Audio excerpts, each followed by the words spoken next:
going to show you how to make a roast dinner using your NEFF oven and some of the innovative features and settings to help you get that perfect succulent roast.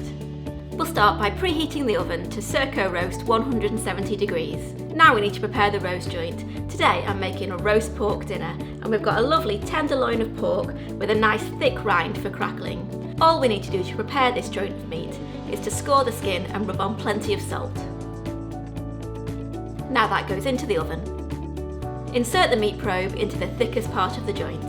Now we add low steam and set the internal temperature of the probe. That roasts in the oven for about 2 hours. Whilst it's in the oven, we're going to parboil some potatoes and prepare the apple sauce. The apple sauce will go on a lower shelf for 50 minutes, and then 45 minutes before the pork is due to come out of the oven, we're going to coat the potatoes in duck fat and place them on the wire rack.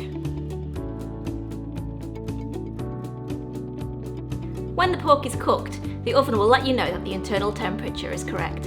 So we're going to remove it from the oven and start on the gravy. We're going to use the juices from the roasting tin along with some cider and stock to make a delicious gravy. Now we're ready to slice the pork and serve it up with those crunchy roast potatoes, gravy and apple sauce.